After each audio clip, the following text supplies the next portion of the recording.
আসসালামু আলাইকুম এভরিওয়ান। আজকে আমাদের বাড়িতে হবে রুই পোস্ত।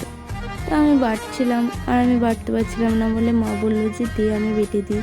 কিন্তু আমি আগের ভিডিওতে বলেছিলাম আমার মায়ের শরীর খারাপ, তো মায়ের হাতে হাতে কিছু কাজ করতে হবে, নাহলে আমি করি না। তার জন্য মায়ের শরীর খারাপ, তার জন্য আমি কাজ করছিলাম। আর এইদিকে মাছগুলো ভেজে নেওয়ার পর তেলেতে কালো জিরে আর একটু তেল দিয়ে দিলাম, তারপর পেঁয়াজ দিয়ে দিলাম। পেঁয়াজ দেওয়ার পর নাড়াচাড়া করলাম, দেওয়ার পর লবণ দিয়ে দিলাম। লবণ দেওয়ার পর টমেটো দিয়ে দিলাম। টমেটো দেওয়ার পর একটু নাড়াচাড়া করলাম, তারপর দিয়ে দিলাম মরিচটা দেওয়ার পর একটু নাড়াচাড়া করলাম, দিয়ে নাড়াচাড়া করার পর দিয়ে দিলাম পেঁয়াজ বাটা আর সর্ষে বাটা। ওটা দেওয়ার পর একটু নাড়াচাড়া করলাম, তারপর দিয়ে দিলাম ধনে গুঁড়ো, তারপরে দিয়ে দিলাম লঙ্কা গুঁড়ো আর পরিমাণ মতো হলুদ।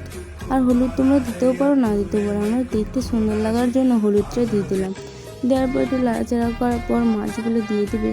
দেওয়ার পর একটু নাড়াচাড়ার পর যখন একটু নাড়াচাড়া করবে, তারপরে জল দিয়ে দেবে। জল দেওয়ার পর ঢাকা দিয়ে দেবে।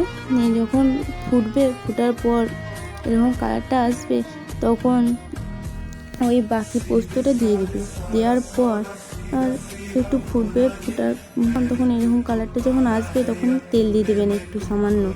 তেল দেওয়ার পর যখন এরকম কালারটা আসবে, ফাইনালি তোমাদের তরকারি হয়ে গেছে। তো ভিডিওটা ভালো লাগলে লাইক কমেন্ট শেয়ার অবশ্যই করবে। টাটা।